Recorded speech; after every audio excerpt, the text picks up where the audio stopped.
Me alegro mucho de la cantidad de gente joven que está acá. Es muy interesante cómo el AUPA va cambiando, va abriendo los caminos que hemos sembrado algún día. Así que bienvenidos a todos. Bueno, un poco vamos a centrar esta charla breve con un énfasis en algunos aspectos de micronutrientes. Yo me voy a concentrar más que nada en el tema de algunos minerales de gran impacto en la salud a partir de esas carnes comunes que producimos en Uruguay y de acuerdo a los sistemas con los que trabajamos. Ahí hay un montón de nombres que son todo el equipo que forma parte de nuestro laboratorio, también toda la gente joven que está con nosotros haciendo sus maestrías y habiendo ya terminado su doctorado. Nosotros un poco el equipo actual de trabajo. Bueno, vamos a introducir un concepto nuevo. El concepto nuevo vamos a dejar la palabra carne y la vamos a cambiar por proteína animal.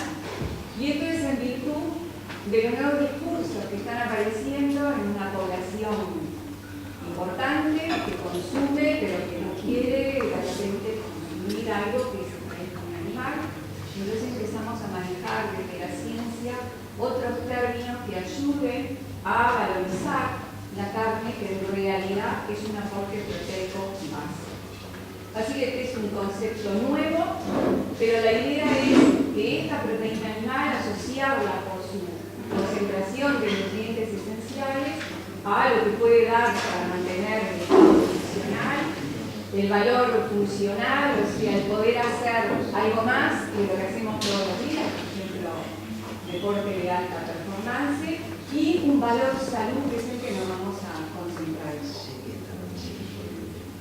Entonces, como ustedes saben, todo ese paquete concentrado de cosas interesantes, hoy nos vamos a concentrar en este y en alguno de ellos. Y también la idea que tenemos, el enfoque nuevo que tenemos desde la ciencia animal y desde la ciencia de la carne en particular, es empezar a contribuir con información muy precisa, muy acotada, muy dependiente de cada sistema de producción en el que estamos trabajando, a una nutrición humana de precisión. La idea final es lograr que las personas que la carne como un alimento contribuyan al mantenimiento del peso corporal óptimo y también al mantenimiento de la masa muscular.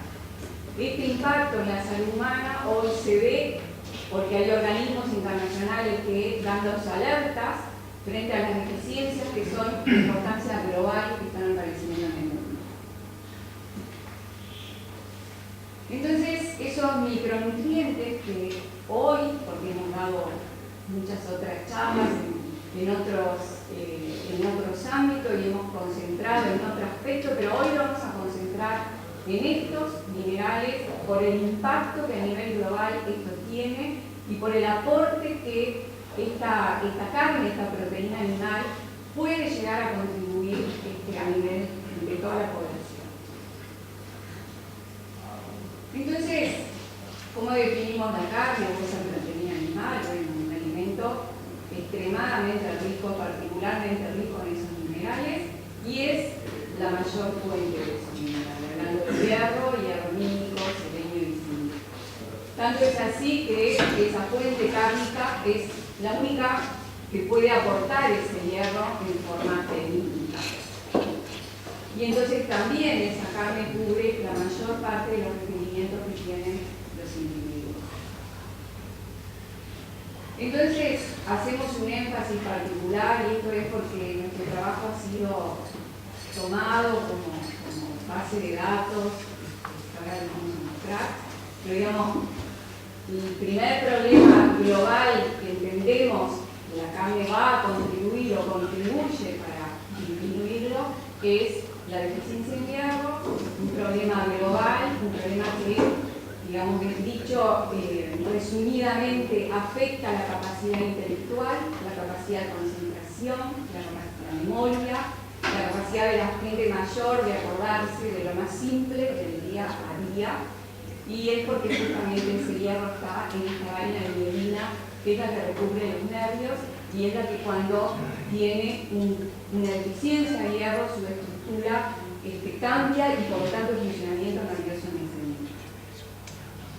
También vamos a detallar un poquito en lo que las carnes pueden aportar en selenio, que esto más bien hace una población ya más adulta, justamente porque el selenio relacionaba toda su rol como antioxidante a través de la reducción de oxidasa y se relaciona un mejor estatus de selenio a un enlentecimiento del proceso de envejecimiento. Por lo tanto, es bastante importante, toma importancia hoy. Muy poco de zinc, vamos a agregar algo, porque también asociado a lo que es desarrollo cognitivo y capacidad intelectual. O sea, estamos haciendo un énfasis en aquellas cosas que hacen que los individuos puedan ser tan inteligentes como deberían ser, o tan atentos, o tan concentrados, etc. Y acá un poco los números. Y estos números los hemos estado recogiendo porque hemos participado en actividades internacionales con nuestra investigación, digamos, de este país, y hemos aprendido cuál es la incidencia de las deficiencias de estos minerales, en los cuales justamente la carne es de mayor aporte, y la prevalencia son cifras muy, muy preocupantes.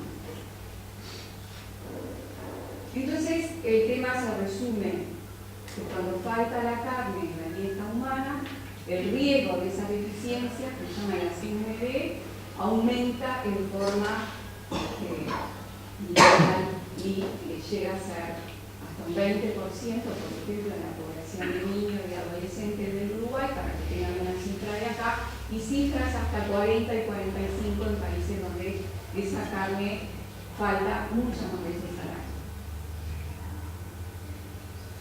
Bien, entonces, como lo estima la FAO en su último reporte del año 2017, esta deficiencia constituye las primeras en prevalencia en el mundo por distintas razones. Alguna de las razones es un alto costo de ese alimento, pero otras es ese nuevo discurso que surge de una población más joven, mayormente femenina, que rechaza un alimento que tiene. Pero al mismo tiempo, también hay toda una filosofía que se instala, y esto yo cito acá un trabajo presentado en la reunión de la Sociedad Brasilera de Zootecnia, donde surge un concepto que, bueno, sí, la carne viene de animales, entonces no la consumimos, pero empieza a cambiar, porque las edades cambian, y el que cuando era muy joven pensaba eso, después ya empieza a cambiar. Y ese nuevo concepto de cambio entre lo que es alguien que rechaza la carne y alguien que la empieza a admitir se llama el concepto flexitariano, o sea, es casi un semi-vegetariano. Y esa es una cuestión nueva que se agrega en el mundo del mercado de la carne, del consumo de carne, y que lo tenemos que atender. Entonces, lo que vamos a presentar va a contribuir con ese concepto para que esas personas que buscan consumir carne pocas veces por semana, pero que la buscan, que encuentren lo que están buscando. Y para contribuir a esa estrategia, ya digamos, promovida por la FAO, por la OMS, una estrategia basada en los alimentos para poder solventar las deficiencias que son comunes y están en todos los países desarrollados o no desarrollados, en algunos con menos incidencia que no. Y la idea es esta, ir hacia una dieta, una porción modesta, magra, con cierta frecuencia, para alejar la deficiencia. La incorporación de poder reunir en ese concepto flexitariano la carne con muchos vegetales.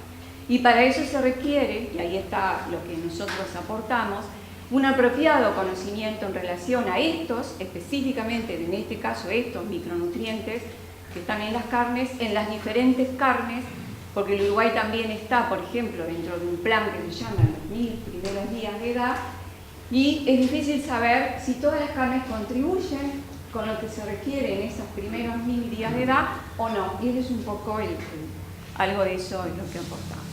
Bueno, nos paseamos un poco por la carne bovina, que es la que todo el mundo, digamos, tiene un poco más claro, y acá vamos a mostrar algo que ya lo hemos mostrado, pero digamos, como hoy tomó un poco de importancia a nivel mundial, lo seguimos usando, Y es tan sencillo como decir, bueno, en realidad, por si hablamos del hierro, por ejemplo, la variación que hay a nivel de un tipo de animal es también una variación debido al tipo de corte, al lugar donde está ubicado ese músculo que dio lugar a ese corte, como una primera instancia.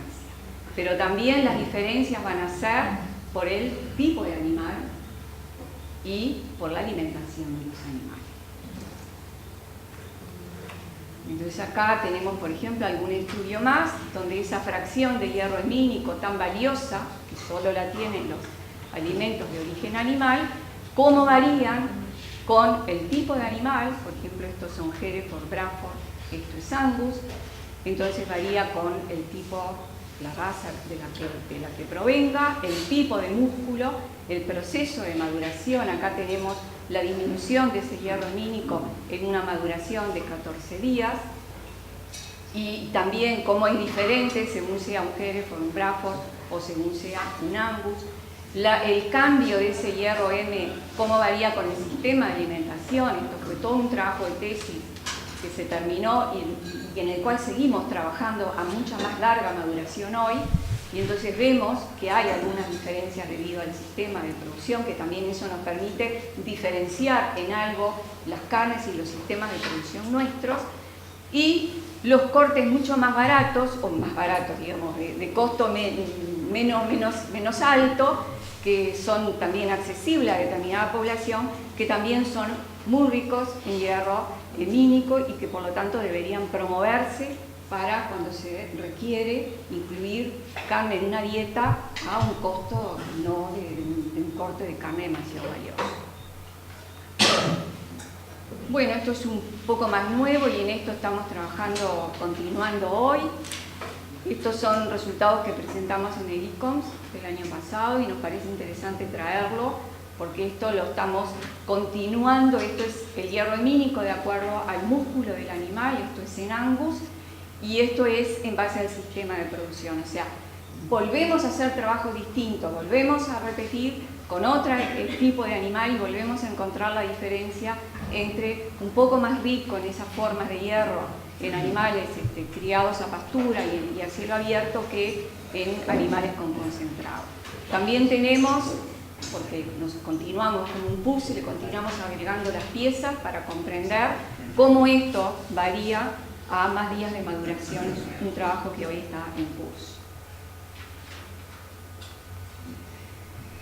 En cuanto al selenio, bueno, también encontramos diferencias entre los músculos, entre el tipo de animal, entre los cortes y entre los sistemas de producción. En el Uruguay, porque estos son animales que vienen de algunas regiones donde hoy tenemos los datos, por ejemplo, de variación estacional de minerales de estos mismos, y también el Uruguay es como un mapa, si bien es pequeño, pero resulta que tenemos zonas donde los contenidos de selenio son bastante estables a través de las estaciones, y después tenemos zonas como el basalto profundo donde hay una pobreza importante. Esos datos recién ahora los tenemos. Recién estamos completando un trabajo nacional en combinación con otra gente de FUCREA, INIA, y es algo trabajoso, lleva tiempo llegar a tener esos datos. Entonces tenemos datos de selenio y su variación estacional en 15 lugares del Uruguay, pero tenemos que completarlos, por ejemplo, con azufre, con molibdeno, para saber si hay otros elementos que interaccionan y que hacen que de repente hay, pero el animal no lo puede absorber. Entonces, como ustedes ven que cambia el selenio de acuerdo al tipo de animal, al tipo de músculo, pero también lo que el selenio que está bien accesible en un sistema de digestión simulada, humano, como también cambia de acuerdo al músculo y al tipo de animal. También en este trabajo fue cuando vimos que cuando se madura la carne se pierde bastante selenio y que eso era algo que no lo teníamos tan claro. Bueno, entonces esto da lugar a un esquema que en realidad, para ser más breve, lo que muestra es que cada corte, cada grupo de músculos que da lugar a un corte en el cual hay un músculo principal, el perfil mineral es totalmente distinto. Entonces es como que estamos empezando a decir, bueno, para un requerimiento dietario específico tenemos que tener un corte específico. Pues esa información se está empezando a generar en Uruguay, se está empezando a tener disponible, o por lo menos en otra parte del mundo la están usando capaz más que nosotros. Y cuando comparamos lo que es el pedacito de carne de un animal criado en pastura, a cielo abierto, es el típico sistema pastoril nuestro, que viene de dos tipos de animales distintos, cuánto contribuye con los requerimientos que están acá en el medio, tanto sea de un hombre como de una mujer como de un niño, estamos casi, pero esto es en estos animales por la zona de donde venían cubriendo la mayor parte de los requerimientos de selenio, una parte muy importante de los requerimientos de hierro y una parte importantísima de los requerimientos de zinc. Bueno, todos estos datos fueron tomados por la FAO e incorporados a una database que hace poco fue publicado el año pasado. Y bueno, creo que para nosotros es un orgullo que estos datos estén ahí, porque hace parte también de un reconocimiento a que es una información que se genera muy seria. Bueno, como nos interesa saber las demás especies que nos aportan en este marco de estos 3 o 2 minerales que nos interesó elegir, también trabajamos con carne de cordero córrida, también de un sistema estrictamente pastoril. Es un cordero relativamente pequeño, y también te encontramos que los aportes de zinc, selenio y cobre, en este caso que hicimos acá, contribuye, por ejemplo, respecto a los requerimientos de un niño pequeño, con cantidades realmente muy importantes. Estamos hablando nada más que de 100 gramos de carne en este caso. Y en forma contrastante contra una persona ya de más edad, pero cuyos requerimientos son igualmente altos, porque ese también es un concepto cambiante en lo que es la noción de qué es lo que requiere un viejo, digamos, respecto a un joven, resulta que también tenemos o podemos cubrir en gran parte de esos requerimientos. También observamos o es un trabajo que estamos haciendo, es una maestría que estamos haciendo profesional, esto es un trabajo en curso y estamos viendo también cómo cambian estos valores de hierro y de hierro hemínico en esta carne de cordero madurado por, estos son 21 días. Y acá lo que vemos es que de una estrellita, porque esto es un tema que hay que seguir estudiando, hay una pérdida de hierro hemínico importante que tendríamos que ver si es debido a un proceso oxidativo o cuál es, pero digamos son cosas que empiezan a aparecer que es necesario seguir trabajando. Bueno, cuando agarramos otra especie, que en este caso el cerdo, y esto viene de un sistema muy particular que tiene la facultad, donde acá trabajamos con un cerdo más rústico, que es el famoso pampa rocha, y unas cruzas de ese pampa rocha con duro o con large white. Hicimos un perfil mineral de la carne fresca, del solomillo. Este soasmayo no es exactamente el mismo que en el ganado vacuno, este es el solomillo, y el lomo es lo que sería el langosto en el vacuno, por lo tanto es distinto. Resulta que lo que nosotros empezamos a ver en este tipo de carne y en este tipo de animales, la diferencia notable que hay entre estos dos músculos en cuanto a ese aporte mineral. Así que tendríamos que elegir, si queremos contribuir con mucho hierro, tendríamos que elegir solomillo, lo cual comercialmente en Uruguay todavía no está totalmente desarrollado. En Uruguay el desarrollo del cerdo es prácticamente en base al chacinado, entonces tenemos como una puerta nueva que se puede abrir y cosas nuevas para hacer, que es valorizar la carne de cerdo fresca, músculos diferentes para, digamos, comidas distintas, y todo eso está por hacer, pero nosotros como que nos avanzamos y vamos estudiando músculo por músculo y dejamos de lado el tema del chacinado. Estamos simplemente trabajando sobre la carne fresca. Entonces, primero que nada vemos la diferencia. Entonces, si dijéramos, bueno, vamos a aportar hierro para la alimentación de un niño, tendría que consumir un solomillo y no un lomito, porque el lomito es mucho más pobre, es casi 2 veces menos la pobreza en hierro que lo que sería el solomillo. También cambia con el proceso de maduración. Entonces, vemos que en el lomo, que está en la zona superior y que tiene una recubierta importante de grasa, hay una pérdida de ese hierro cuando, digamos, el hierro hemínico es muy inferior en proporción respecto a la proporción hierro-hierro-hemínico que pueda tener el solomillo. Entonces a nosotros nos pareció que, bueno, más allá de las diferencias que hay entre músculos, entre tipo de animal y cruzas, y entre carne madurada y carne fresca, igualmente 100 gramos de esa carne, tomando todos los rangos, estarían aportando de repente poco hierro, pero mucho zinc. Hemos notado una riqueza en zinc de algunos de estos animales, como el pampa, por ejemplo, es también un dato a explorar, y casi todo el selenio que precisa un adulto. Entonces, pareciera ser que una carne como esta estaría muy bien adaptada, por ejemplo, para personas con un poquito más de edad que requieran un buen aporte de zinc y un buen aporte de selenio. Muy bien, entrando al mundo de la carne de ave, que a veces hay muy poco en el Uruguay presentado, lo que hemos visto en cuanto nos preocupamos de hierro M en la carne de ave, vemos que diferentes tipos de alimentación tienen una pequeña incidencia, pero no hemos logrado que esa diferencia sea significativa. Por lo tanto, no podemos decir que hayamos podido cambiar esos niveles de hierro simplemente cambiando las fuentes o la alimentación en base a la fuente de carbohidratos.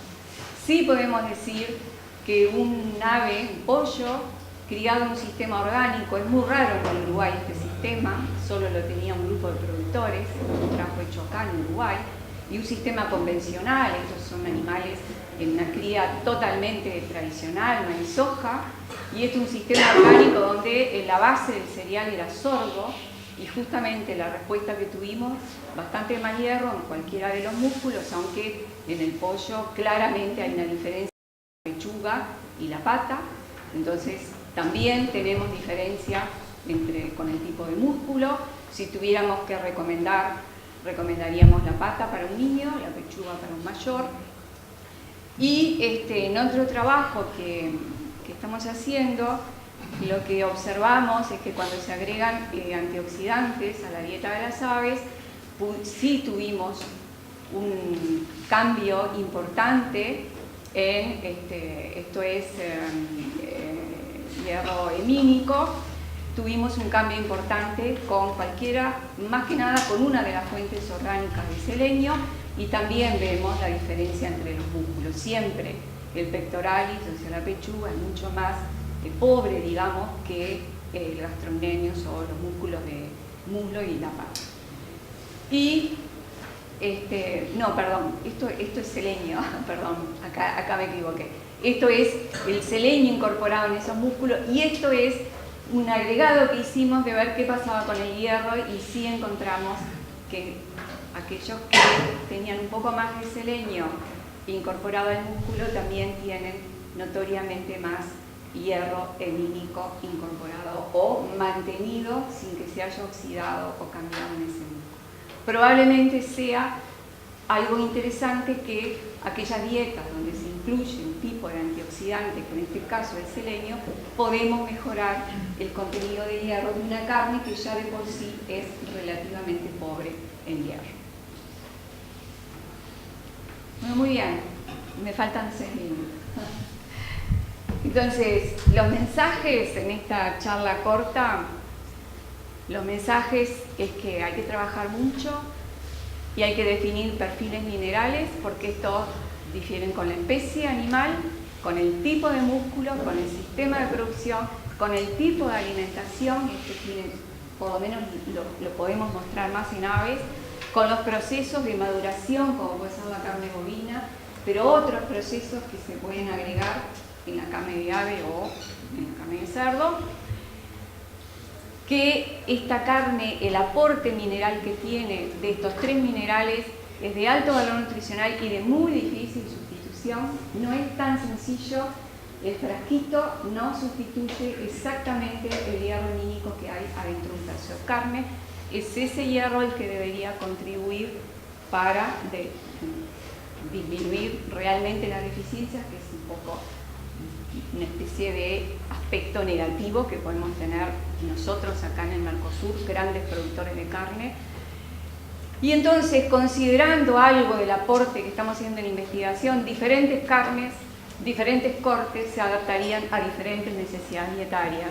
Y ahí podemos contribuir para niños con cortes valiosos de cualquiera de las especies, eso no hay ninguna duda, pero ya para gente más mayor o para deportistas también cuenta la cantidad y el corte, no solo el corte sino la cantidad. Un deportista requiere entre un 50 y un 80% más del hierro que se requiere todos los días, o sea que difícilmente un alimento vegetal se lo puede aportar. Y el último mensaje, que va un poco de la mano con la filosofía flexitariana, cantidad moderada, suficientes aportes. Para saber cuáles son esos aportes necesitamos investigar. Esa es la investigación que estamos haciendo de contribución a pequeño paso y por esa razón seguimos investigando y no se termina acá. Bueno.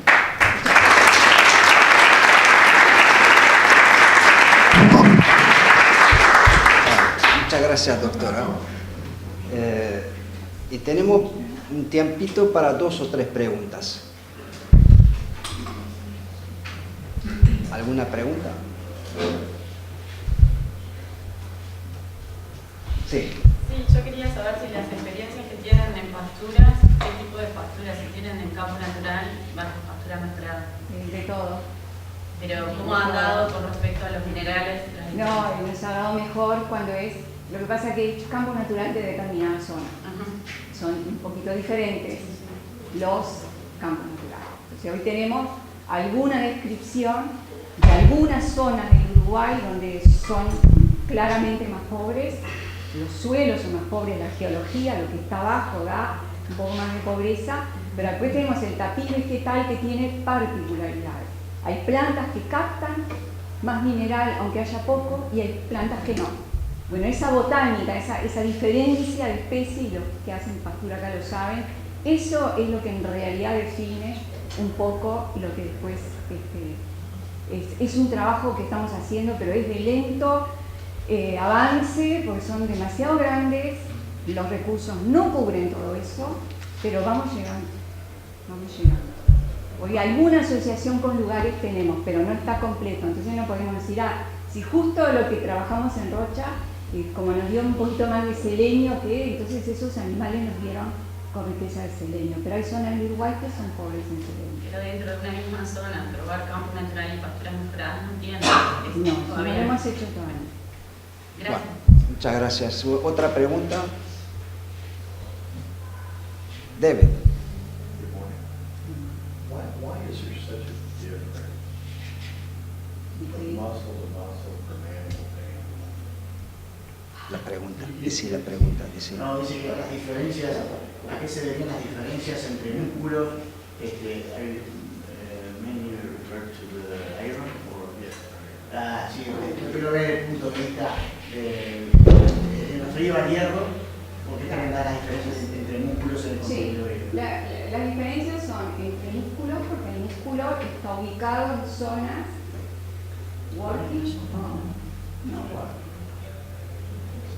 Si el animal camina, si el animal se desplaza en un ambiente de más espacio, hay más oxigenación. Es decir, eso también fue encontrado por Burchas. So the bioglobin content or the mitochondrial content. Yes. Porque al viendo estos datos que tú presentabas, Cristina, lo estábamos comentando recién, él lo asocia desde el punto de biología del músculo a lo que es el metabolismo oxidativo o glicolítico de esos músculos. Músculos con mayor proporción de fibras oxidativas obviamente deben tener más hierro porque deben tener más contenido de mioglobina que la proteína. Es lo que hace. Exacto. En Sí, casa, bastante. Está claro. Sí. Una última pregunta. Aprovechen que es el mismo precio. Bueno, muchas gracias, doctora.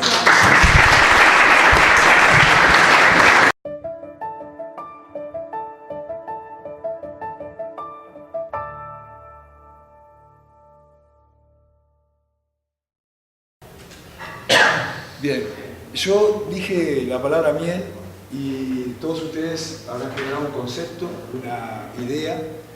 La idea un poco es aportar ese concepto y compartir con ustedes algunos resultados que estamos obteniendo. No le voy a leer la definición de miel, es la definición que ustedes encuentran en las revistas científicas de todo aquel investigador que está haciendo trabajo sobre este producto, pero sí quiero detenerme en algunos aspectos. Esto no es un producto de construcción individual. Aquí no tenemos una vaca dando leche o una oveja produciendo lana. La miel es producto de 50, 60, 70.000 individuos diferentes que son parte de un superorganismo que llamamos colonia de abejas que participan en este proceso. Esto implica una complejidad genética, créanme que bastante grande y muy complicada. Pero no solo eso, es muy probable que estos individuos que están colectando no sean los que terminan deshidratando y madurando. También es una construcción intergeneracional. Son varias generaciones de abejas que están participando en un proceso de un mes y medio o 2 meses en la construcción de este producto. Pero la complejidad no se detiene ahí. Esta colonia de abejas tiene una capacidad en condiciones favorables de explorar unas 5.000 hectáreas. Acá en Uruguay, hablar de 5.000 hectáreas es hablar de suelos diferentes, vegetaciones diferentes, suelos que afectan en forma diferente a la misma vegetación, y en 5.000 hectáreas, sin temor a equivocarme, digo, climas o por lo menos microclimas diferentes. ¿Por qué todo esto? Porque entonces llegamos a esta complejidad, ¿tá? Ya vean que aquí estoy hablando de alimento que tiene más de 20 azúcares diferentes.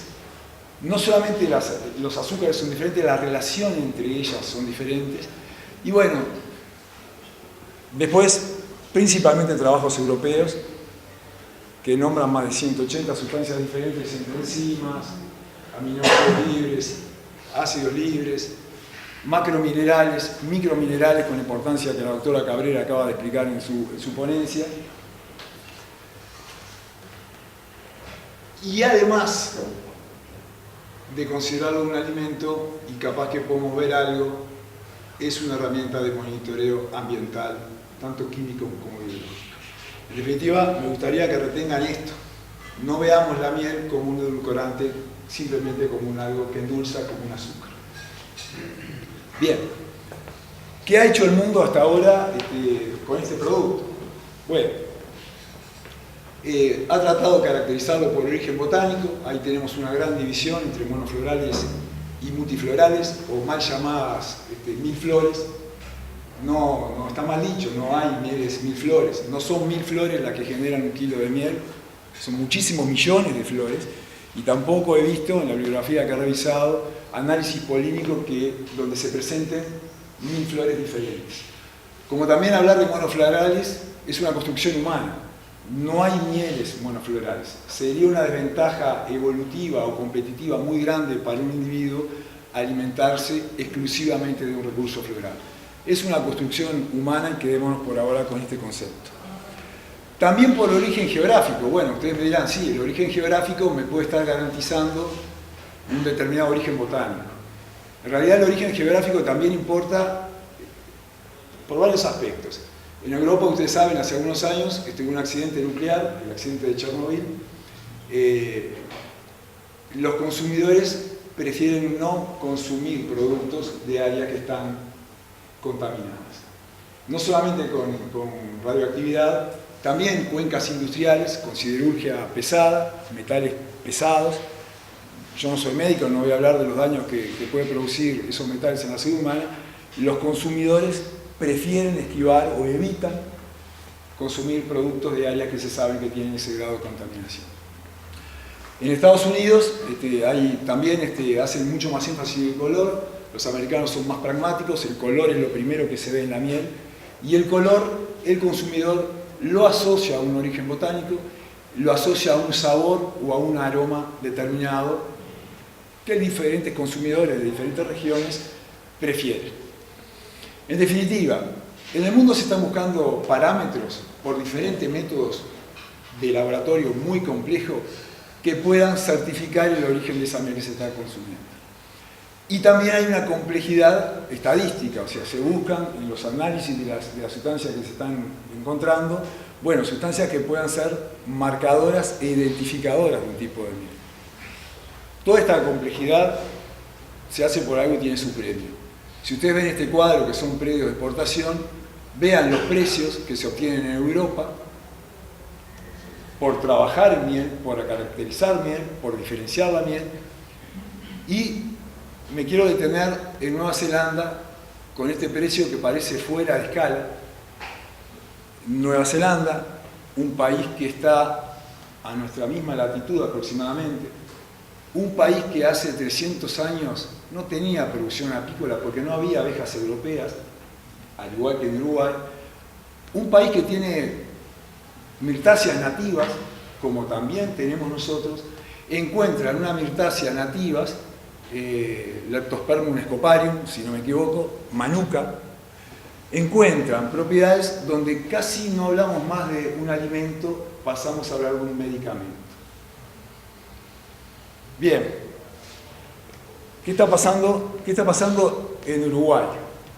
Bueno, una breve descripción del sector apícola. Tenemos más de 500.000 de colmenas, 3.100 apicultores registrados, con la ventaja que hay una georreferenciación, o sea, la parte geográfica la tendríamos bastante avanzada. Tenemos una producción de 25.000 toneladas, ustedes entenderán que es una actividad que está muy afectada por el clima. Y es básicamente exportable, o sea, el consumo interno es muy bajo. Hay algunos trabajos previos de investigación en Uruguay, quizás nosotros tomamos esos trabajos como una base de lanzamiento para continuar con un mayor nivel de profundidad y de seriedad. Y esto, que es muy lindo, que es europeo, esto, que también es muy lindo y que es europeo, y ustedes me podrán decir acá hay una presentación, hay marketing, hay vidrio, hay una etiqueta, hay un diseño. Es cierto, pero atrás de eso también hay mucha investigación y mucho trabajo para poder afirmar que lo que dice acá sea realmente lo que hay dentro del frasco. Y bueno, ¿qué pasa en Uruguay? La pregunta es, ¿nosotros tenemos mieles de excepción? Y bueno, para eso es necesario caracterizar y diferenciar nuestras mieles para de alguna manera también mejorar nuestra competitividad. Y yo agregaría aquí también que tenemos que empezar a educar a nuestro público consumidor de miel en el consumo de un producto diferente. Bien. Respondiendo a esa pregunta que se plantea esta línea de trabajo que empezamos en Facultad de Agronomía, nosotros nos planteamos un marco espacio-temporal, elegimos algunas zonas en el norte, en el oeste, en el este y en el sur. Ustedes verán que, dadas las características, el tamaño de nuestro país, no fueron zonas elegidas caprichosamente, buscamos cierta diferenciación, cierta distancia, y los que son agrónomos y conocen Uruguay se darán cuenta que estamos hablando de suelos y climas diferentes, vegetaciones diferentes en cada una de las situaciones. Hay una pequeña, no sé si decirlo picardía, pero una cierta intencionalidad de que fueran zonas del Sistema Nacional de Áreas Protegidas. ¿Por qué? Porque en este proceso de búsqueda, no tengo nada contra la soja, no tengo nada contra el eucaliptus, pero no vamos a buscar mieles diferentes en zonas que se repiten en todo el mundo. Todo el mundo tiene eucaliptus. Bien, entonces voy a pasar a presentar algunos resultados que hemos obtenido. Me parece que la imagen del color no necesita más palabras.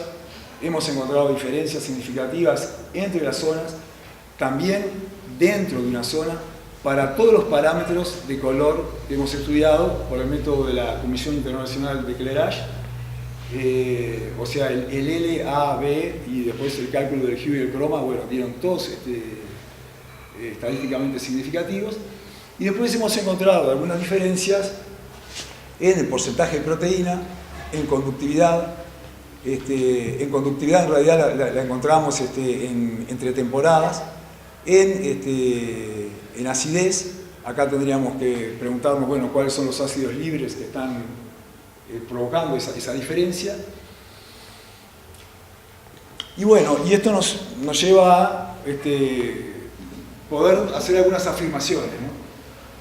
Hasta ahora las mieles analizadas se encuentran dentro de los rangos internacionales para los parámetros evaluados, o sea, estamos dentro de lo que la bibliografía muestra. Hay algunos trabajos argentinos, para citar ya más cerca de la región, brasileños, que están mostrando valores similares. La diferencia de colores encontradas, bueno, muestran ambientes heterogéneos donde esa genética diferente se puede manifestar. Hemos encontrado valores de conductividad que están muy cercanos o son superiores a las normas europeas que estarían indicando la presencia de mielatos o un mayor contenido mineral, como compañeros del equipo ya están obteniendo algunos resultados y están viendo que esa diferencia mineral está existiendo. Y por otro lado son valores similares a los encontrados en Corrientes. Corrientes es una provincia argentina que está geográficamente muy similar al Uruguay, entonces nos da la tranquilidad como que estamos encontrando cosas que son razonables. Y hemos encontrado algunos valores de proteínas superiores al 0,4. White, que es un investigador americano que ha trabajado mucho en miel, analizó varios cientos de mieles, encontró un promedio de 0,4%, y bueno, nosotros pensamos que la fertilidad de los suelos en aquellas zonas donde, vuelvo un poquito para atrás, vean acá en Los Cerrillos, que es el sur, suelos negros, oscuros, Estero de Farrapo, que es el litoral oeste, encontramos valores un poquito superiores. Bueno, pueden ser un poco el factor suelo. Y también por otro trabajo de Uruguay, bueno, los pólenes tienen diferentes contenidos proteicos y el polen es responsable de más del 50% de contenido de proteína de grano. Bien, para ir terminando. Tenemos posibilidad de producir mieles diferentes. Quizás sea necesario transitar un camino diferente a la caracterización que hacen en Europa. No podemos hacer lo mismo de un continente que tiene una geografía diferente, tiene un clima diferente al nuestro, pero tenemos que seguir investigando para encontrar ese camino. En el caso del color, el factor diferencial se encuentra. Vuelvo rápidamente. Esta diferencia de precio que tenemos con Argentina y con Chile es porque ellos tienen mieles más claras. Nosotros también las tenemos. Y bueno, y por último creo que es necesario seguir investigando en estos y en otros parámetros y en otras regiones del Uruguay que también tienen un diferencial y un plus que valdría la pena. Bueno, muchísimas gracias. Thank you very much for you. No sé, doctor, si estamos en tiempo.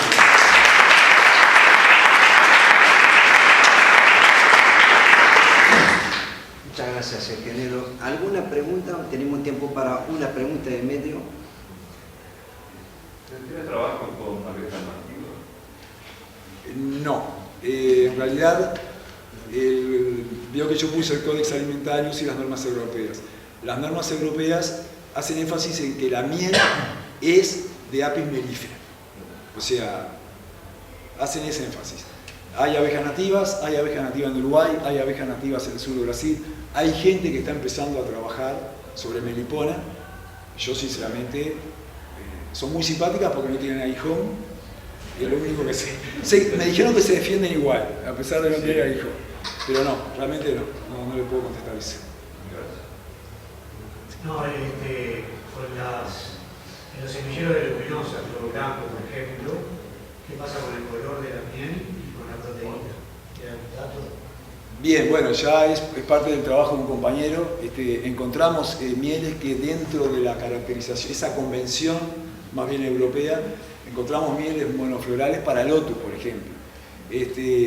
Hay diferencias de color. Generalmente las mieles de semilla fina, por decirlo de alguna manera, tienden a tener una tendencia a ser un poco más claras. Pero tenemos que continuar trabajando proteína? Bueno, esas mieles dieron valores un poco más elevados. Bueno, pasamos a la última pregunta ya. Sí. No, más que nada pensando en lo importante de caracterizar las mieles en nuestro país, si a nivel de gobierno, del ministerio o algo, hay alguna línea de dirección para darle mayor valor agregado al producto miel. Y por ahí vos mencionabas del tema de la trazabilidad, que se conoce la ubicación de los apiarios y quiénes son. Si iba un poco por ahí esa línea de comenzar a identificar o a darle valor a un producto que hoy en día, como que para las características de nuestro país, es un poco, si se comparaba con el mundo, un poco rezagado. La primera parte de la pregunta no soy yo quien la debo responder, eso son políticas de Estado, donde nosotros, capaz que la academia lo que puede hacer es, si nos piden la opinión, darla. En la segunda parte de la pregunta, creo que lamentablemente, lo tengo que decir así, la georreferenciación de los apiarios comenzó por un tema de poder registrar dónde había apiarios en situación de riesgo frente al avance de algunos sistemas productivos que son muy agresivos con el medio ambiente y por ende con la abeja. Yo nombré por ahí el rol de centinela ambiental. La abeja y sus productos, tanto la miel como la cera, permiten detectar muy fácilmente estas moléculas que no son deseables. No sé si te contesté. Bueno, muchas gracias, ingeniero Craco. Bueno, Y muchas gracias. hago la entrega de... Bueno, muy amable, muchas gracias.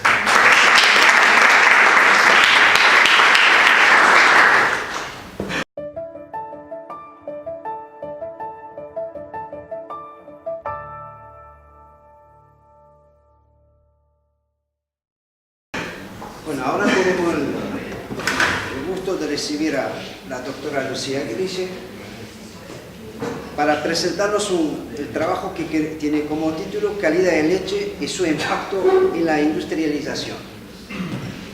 Lucía Grille es egresada de la Facultad Veterinaria de la Universidad de la República con una maestría en salud animal en la misma universidad. Actualmente cursa un doctorado. Es docente del Departamento de Ciencia y Tecnología de la Leche en la Facultad Veterinaria con sede en Paysandú, muy cerca. Senú, Litoral Norte. Ha trabajado en varios proyectos sobre calidad higiénica, sanitaria de la leche. Su línea de investigación actual se marca en sus estudios de doctorado y se relaciona con el efecto de los diferentes sistemas productivos en vaca lechera sobre el comportamiento animal, producción y calidad de la leche. Así que, bueno, por favor, 15 minutos y le marco el tiempo. Perfecto. Bueno, muchas gracias, Ali. Gracias por la presentación y por la invitación a la charla.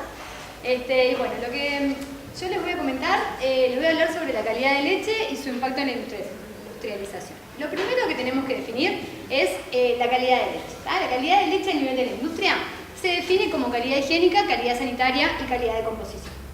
La calidad higiénica se monitorea mediante el recuento bacteriano, ¿sí? Que nos da una idea de cómo se obtiene esa leche y a su vez del deterioro de la materia prima. Algunas industrias a nivel mundial, no en el Uruguay, incorporaron otros microorganismos que son de mucho interés a la industria, sobre todo industrias que se dedican a la elaboración de productos como queso y leche en polvo. Lo incorporan como otros monitores de la calidad higiénica, ¿sí? Esos microorganismos son lo que se les denomina ciclótrofos y termodúricos. ¿Por qué son de gran importancia para la industria? Porque estos microorganismos, primero que nada, se consideran como los principales microorganismos deteriorantes de la leche. También provienen del ambiente, por eso son indicadores de la calidad higiénica. Y además, ¿por qué es que tienen un potencial deteriorante? Porque generan enzimas lipolíticas y proteolíticas que degradan la composición de la leche. A su vez, esas enzimas son termoestables, o sea, son termoresistentes y digamos, se mantienen activas luego de la pasteurización. Por otro lado, tenemos lo que se denomina la calidad sanitaria. La calidad sanitaria se monitorea a través del recuento de células somáticas. Nosotros ya sabemos que el recuento de células somáticas lo que nos da es una idea de las infecciones intramamarias que hay en el rodeo. ¿Y por qué es importante para la industria monitorear la leche según el recuento de células somáticas? Porque las células somáticas, como les decía, nos dan una idea de las infecciones intramamarias. O sea, que la leche que proviene de los animales que tienen infecciones intramamarias puede tener disminuida la síntesis de los principales componentes de la leche, que son los que le interesan a la industria, ¿tá? Y a su vez, la leche que proviene de esos animales tiene una actividad enzimática de enzimas, lo que se llaman enzimas endógenas, aumentada. Por ejemplo, la plasmina, que es una enzima también proteolítica con especial énfasis en la caseína. La caseína es la principal proteína de la leche, que es la que determina el rendimiento, por ejemplo, el rendimiento que sea. Por eso es que es tan importante monitorear la calidad en base a estos parámetros para la industria.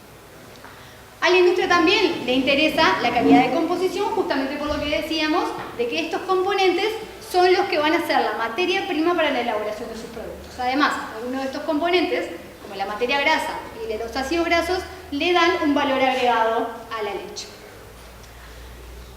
Estos dos son los que, en realidad estos tres, son por los que se paga la leche de la industria, y estos, los ciclótrofos y los termogénicos, aún en el Uruguay no se monitorea la calidad por estos microorganismos. Bueno, acá este trabajo lo que hicieron fue estudiar la biodiversidad de los cultivos ciclótrofos a nivel de la leche cruda y ver los factores que influyen en esa biodiversidad de los cultivos, como las condiciones de refrigeración, la estacionalidad y el potencial deteriorante. Una característica importante es que estos microorganismos son capaces de crecer en frío, ¿no? Y los termohíbricos resisten la pasteurización. Entonces son realmente un problema importante en la industria. Y bueno, ellos lo que encontraron fue que los principales ciclótrofos deteriorantes que encontraron en esta leche fueron principalmente pseudomonas, bacillus y mycobacterium, ¿tá? Pero tuvieron la mayoría de pseudomonas. Y que el 85% del recuento bacteriano eran estos microorganismos ciclótrofos, que son muy difíciles de controlar, ¿sí? Esa diversidad varió significativamente dependiendo de la temperatura de almacenamiento y de la estación, y esto es un concepto importante. Estos microorganismos son un grupo de microorganismos, ¿tá? Que comparten la característica de ciclótrofos. Pero dependiendo del tipo de microorganismo que predomine, es la estación en la que va a aumentar el recuento de ciclótrofos. Por ejemplo, ellos encontraron que les aumentaba el recuento de ciclótrofos en invierno a causa de pseudomonas. Si de repente la predominancia de ciclótrofos que tienen en esa leche es a favor del bacillus, aumenta más hacia el verano. Y encontraron también que todos esos ciclótrofos producían enzimas termorresistentes, lipolíticas y proteolíticas. ¿Cuáles son los factores que influyen en la calidad de la leche? Bueno, existen varios factores, obviamente. Dijimos que teníamos la calidad higiénica y la calidad sanitaria. Y por ejemplo, tenemos la estación, como decíamos recién, es un efecto que influye en la calidad higiénica y calidad sanitaria. Las infecciones intramamarias obviamente influyen en la calidad sanitaria.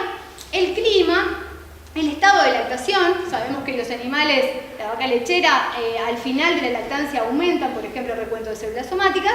Y el tiempo de almacenamiento en frío, o sea, el tiempo en que la leche está almacenada en el tanque de frío, también influye sobre todo en la calidad higiénica, porque el frío controla el crecimiento de mesófilos, pero no controla el crecimiento de ciclótrofos.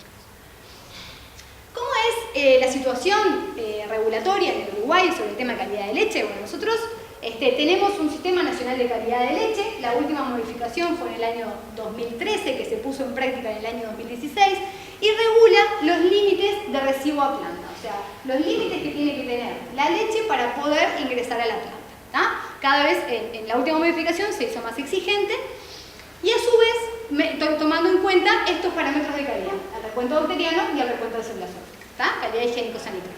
No toma en cuenta ni ciclótrofos ni termómetros. Y a su vez las industrias pagan una bonificación por calidad, también teniendo en cuenta estos microorganismos. Esta es la bonificación de la principal industria de nuestro país, que es CONAPROLE. En un relevamiento que se hizo en el Uruguay en el año 2014, se tomaron muestras de cisternas de todas las plantas, no solamente de CONAPROLE, o sea, de cisternas que llegaban a la industria, y se vio que el recuento de células somáticas estaba muy cercano, más bien en algunas regiones, muy cercano al límite de residuo. Y esto es promedio, o sea que hay muchos de estos establecimientos que tienen un nivel mayor.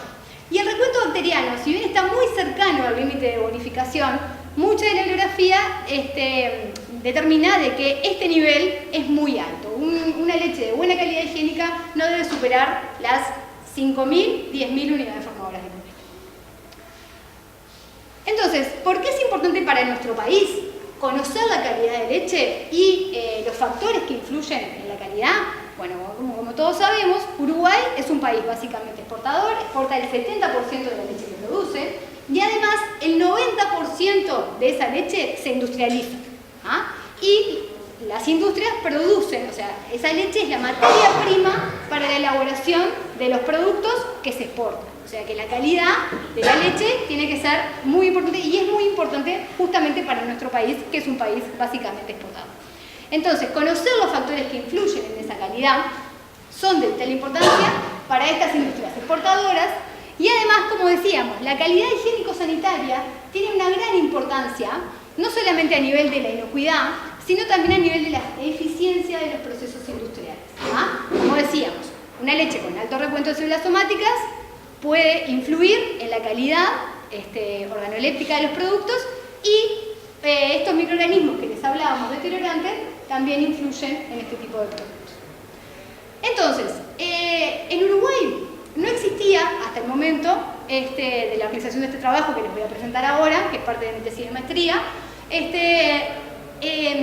un relevamiento sobre las condiciones de calidad higiénica a nivel de establecimiento que tomaran en cuenta este tipo de microorganismos. Entonces nosotros nos pusimos como objetivo evaluar la calidad de la leche de tanque, de establecimiento, en predios de la región litoral norte. Sí había evaluación a nivel de planta, pero no a nivel de establecimiento.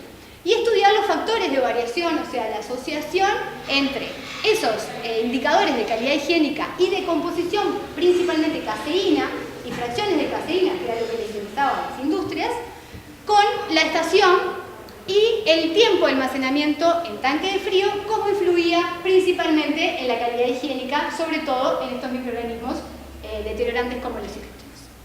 Bueno, lo que hicimos fue un relevamiento durante un año, se sacaron muestras todos los meses, en 30 establecimientos remitentes a dos de las principales industrias de la región litoral norte, industrias básicamente elaboradoras de queso, ¿sí? Y bueno, ¿qué fue lo que encontramos? Encontramos que ¿eso es lo que me queda? Sí. Encontramos que la mayoría de los establecimientos en todos los meses del año superaban las 250.000 células somáticas. ¿Por qué 250.000 células?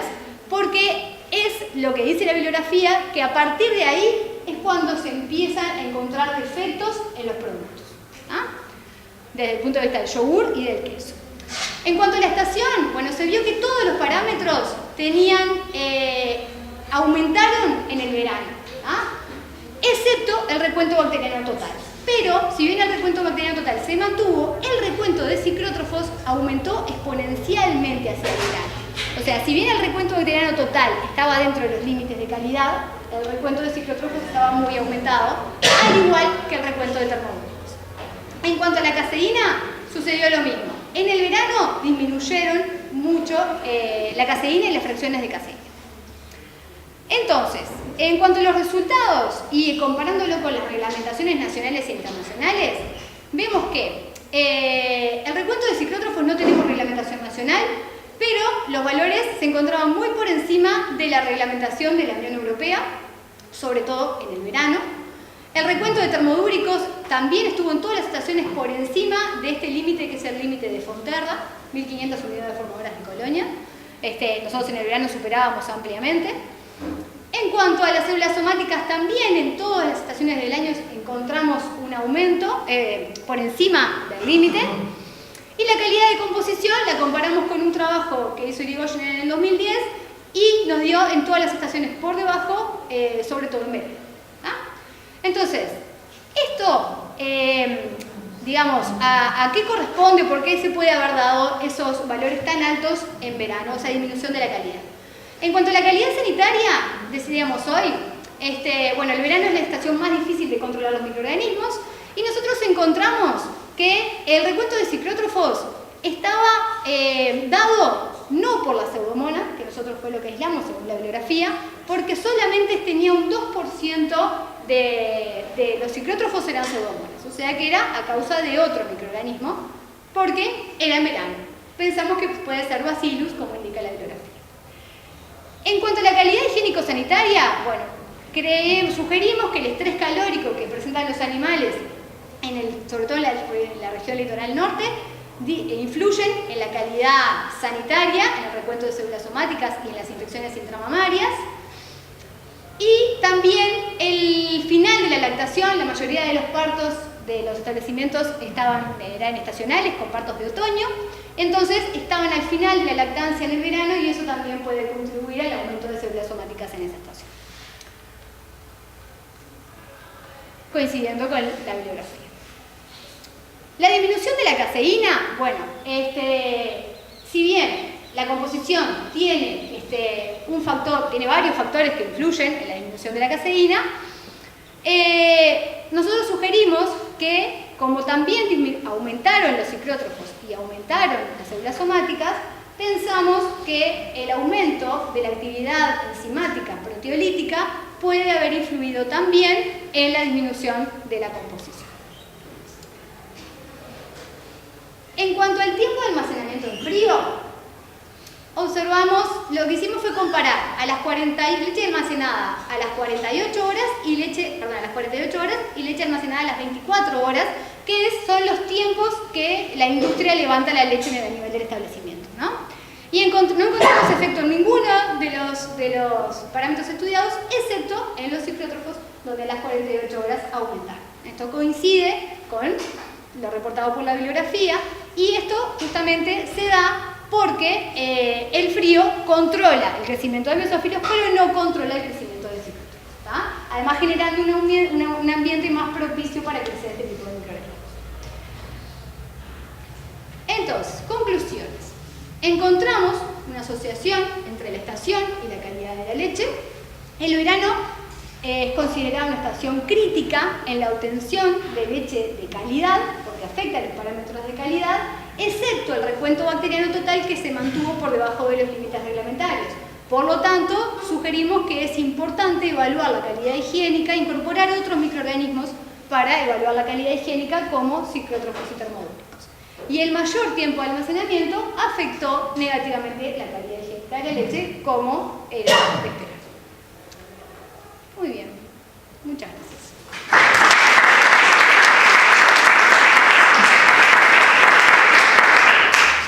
Muchas gracias, doctora. No, por favor, ¿preguntas? Una media pregunta. Media, tenemos 30 segundos.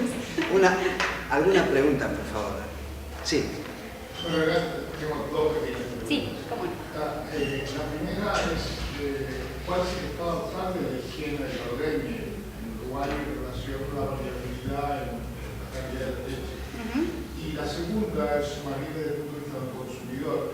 He observado que la calidad de los yogures uruguayos es bastante inferior a la calidad de los yogures que se encuentran en Estados Unidos o en Europa, a nivel de supermercado. ¿Se debe a que la calidad de la leche todavía pinta a ser lo que debería ser, o hay alguna deficiencia del proceso industrial? A ver, vamos a ver. En la primera pregunta estaba relacionada a la higiene del ordeño. Son muy dispares los ordeñes en diferentes establecimientos. En algunos son muy buenos y en otros son bastante deficientes, ¿no? El recuento bacteriano no es una cosa estable, o sea, un establecimiento un día puede ordeñar bien y dar un recuento bacteriano muy bajo, y al otro día tiene un error, cambia el operario y le aumenta el recuento bacteriano, se le va por las nubes. Entonces, en un mismo establecimiento a veces ese recuento puede ser muy dispar. Pero a nivel global, el promedio del Uruguay está en 46.000 unidades formadoras de colonia. Si bien, como les contaba hoy, está por debajo del límite de bonificación, ese nivel no es bueno. No es que afecte la inocuidad, pero sí puede afectar la calidad de los productos, como por ejemplo la calidad organoléptica y la vida útil de los productos elaborados. La bibliografía dice que más de 5.000 unidades formadoras de colonia ya está indicando problemas en la higiene. La otra pregunta.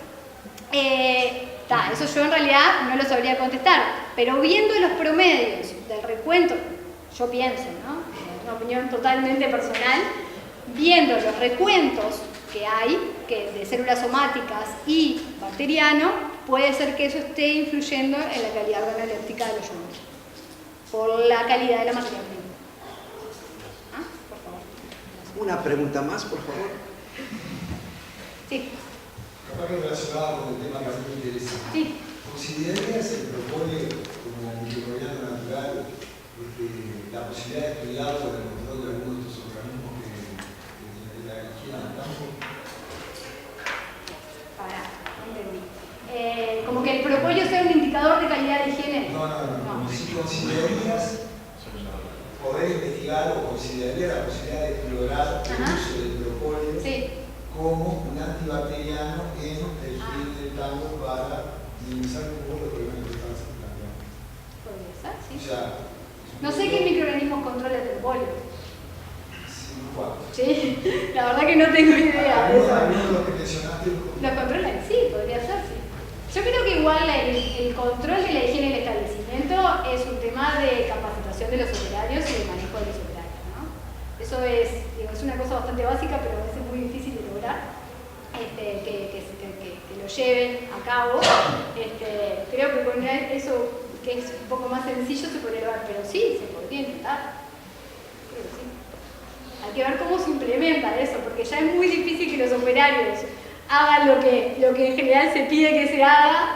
Capaz que agregarles otra cosa más, no sé si será muy práctico, digamos, poderlo llevar a cabo, pero podría ser, sí. Muchas gracias, No, doctora por favor, Grisi. bueno, gracias.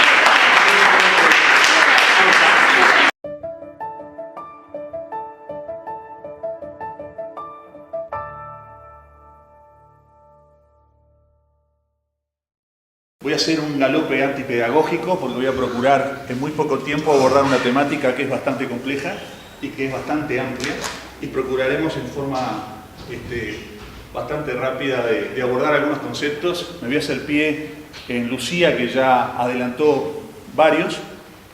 Básicamente, ¿qué entendemos por calidad de productos lácteos? Es un producto o un concepto que es, como decimos acá, multifactorial complejo, que aborda varios eslabones, lo vamos a ir viendo a través de la charla, varios eslabones de la cadena, y donde cada vez los requisitos y exigencias se ven reglados por condiciones de mercado. Máximo en un país como el nuestro, que exporta más del 70% de lo que produce, y donde toda la estructura de elaboración tiene que ver con la industria, que después podemos ver, y el sector productivo primario, así como la capacidad analítica de los laboratorios, están todos involucrados en el mismo. La inocuidad es un concepto que está dentro de lo que es la calidad, ya establecida en varios estándares de calidad, básicamente la 22.000, fundamentalmente ahora del 2018, donde establece que los alimentos es una condición que garantiza la seguridad del consumidor, la salud del consumidor cuando consume tal o cual producto. Esto no solo está asignado a nivel de productos lácteos, sino que es extensivo a cualquier tipo de producto alimenticio. Sin duda que hay empresas que están jugando en el marketing fundamentalmente con lo que es la seguridad, basado en distintos conceptos que los iremos viendo después, pero todo el marketing está llevado a ese extremo. Lo que es importante tener en cuenta es que más de 200 enfermedades que padecen los humanos son producidas fundamentalmente por alimentos. Aproximadamente 48 millones de personas en Estados Unidos, 1 de cada 6 se enferman, 128.000 son hospitalizados y mueren. Estos son reportes de la FDA de 2018, pacientes. El impacto es muy grande, este es solamente un país. Se estiman pérdidas que son billonarias, y la leche en particular, los productos lácteos reportan un porcentaje que no es despreciable en el total de lo que son las ETAs, enfermedades transmitidas por alimentos, fundamentalmente bacterianas, y donde la leche, en particular leche fluida o algunos polvos, los quesos y otros productos fermentados, se llevan también sus porcentajes. Lo cierto es que todo esto está asignado en un contexto de globalización y de cambio de hábitos, en donde hay varios ejes que están determinando cómo se juega el partido. Cambios de hábitos de consumo, mayor interés en la forma de producción, Muchos están orientando sus estrategias hacia sistemas que son sustentables, eco-friendly, naturales. Todo el concepto de polución empieza a jugar y hace que los distintos consumidores se orienten hacia un lado hacia el otro. Afinidad a productos que no tengan aditivos, conveniencia de conservación en la forma de consumo y hasta cómo se eliminan los mismos, reducciones de huella de carbono y de volumen del agua consumido a nivel del sector productivo primario de la industria, más seguridad, mayor vida útil a nivel de anaquel, ni que hablar que los yogures a que usted hacía mención seguramente tienen mayor shelf life, viven más en los anaqueles, en los supermercados, en otros países que en Uruguay, eso sí. Nuevos productos, nuevos procesos y nuevas tecnologías. Todo esto está íntimamente asociado, ¿ah? Y hay un interés fundamental por lo que es la genuidad y el origen. Tiene que ver con la trazabilidad, de dónde viene. Este es un ejemplo de cómo están viendo fundamentalmente el gran consumidor chino, este país que se está llevando muchísimos de los commodities y otros productos, de alguna manera cómo ellos definen o cómo ven los consumidores a este proveedor australiano en términos de los productos que le abastecen, ¿verdad? Hay cambios de actitud, no es lo mismo los baby boomers que los millennium, hay conceptos diferentes que están siendo asignados, que las distintas industrias y que el mercado está siguiendo, que tiene que ver con distintas experiencias, hay distintas actitudes. Yo no consumo lo mismo que consume mi hijo, y hay lógicas diferentes, ¿verdad? Y eso se está estudiando, hay muchísimos estudios segmentados que están determinando, y esto tiene que ver con los hábitos y tiene que ver con el cuidado de la salud. La FIL, la Federación Internacional de Lechería, tiene pautado en su página algunos conceptos sobre los cuales se está dirigiendo la estrategia fundamentalmente, que es todo lo que es la evaluación basada en riesgo. Cada vez más, y un país como el nuestro, acabamos de celebrar la semana pasada, promovido por el Ministerio de Ganadería, Agricultura y Pesca, un encuentro con Alemania, con docentes alemanes, trabajando fundamentalmente en lo que es gestión de riesgo.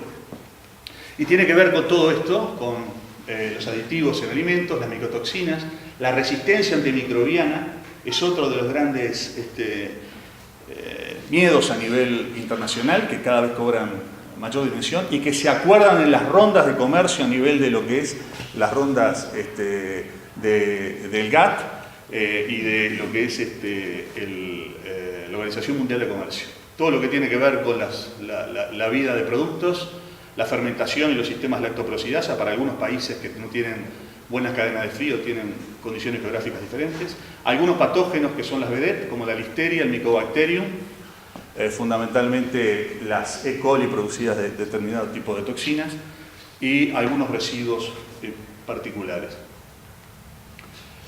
Hay peligros que la leche vehiculiza, que están ya caracterizados hace muchísimos años, amplia bibliografía en términos de lo que son biológicos, químicos o físicos, donde hay un sinnúmero de reportes bibliográficos, muchísima bibliografía internacional con respecto a algunos patógenos que son vehiculizados en leche, fundamentalmente leche cruda y algunos productos que han sido transformados y que se dan reacciones cruzadas. Productos químicos, ingreso de pesticidas, metales tóxicos, metales pesados, PCB, etc. Micotoxinas, Cryptosporidium parvus, estos son protozoarios, etc. ¿no? Lo cierto es que existe el concepto que prima desde muchos años a la fecha, donde toda la cadena, todos los eslabones de alguna manera están íntimamente relacionados y los organismos reglamentarios están cada vez haciendo más énfasis en esto, de manera de establecer una producción, una elaboración, una transformación, un packing y hasta una distribución que llegue, que garantice al consumidor productos inocuos. La FIL en 2004 estableció ya objetivos guía de buenas prácticas basadas en salud animal, condiciones de higiene en el ordeño, suministro de agua, bienestar animal y medio ambiente.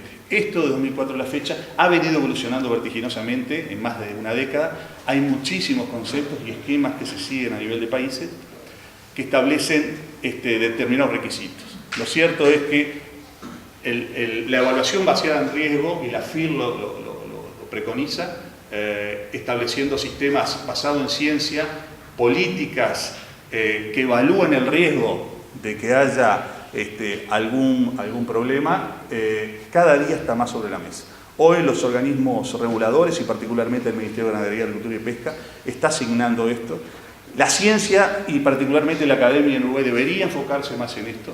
Hay mucho para trabajar y la comunicación es esencial, fundamentalmente con los técnicos y los productores. El trabajo que hacía mención Lucía, básicamente respondiendo a un estudio que se hizo con APROLE y donde participó la Cámara de Industrias Lácteas, el LATU, INIA, UDELAR y INALE, donde se trató de caracterizar las leches a nivel nacional, fundamentalmente a nivel de 15 plantas, 5 industrias y durante un año.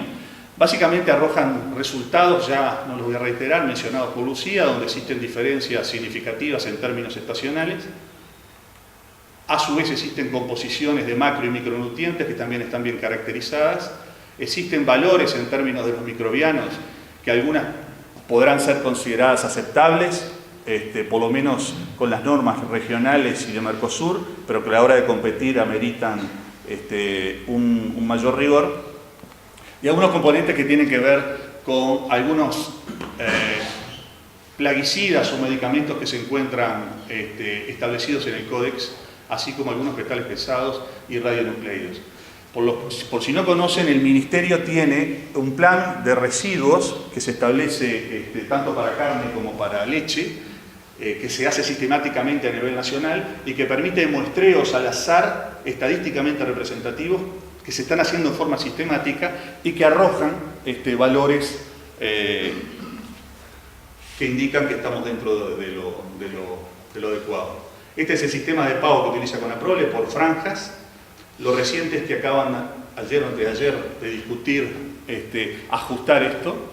Lo cierto es que el 87% del volumen recibido de la leche en nuestro país entra a partir de esta franja del volumen y el 79% de los productores.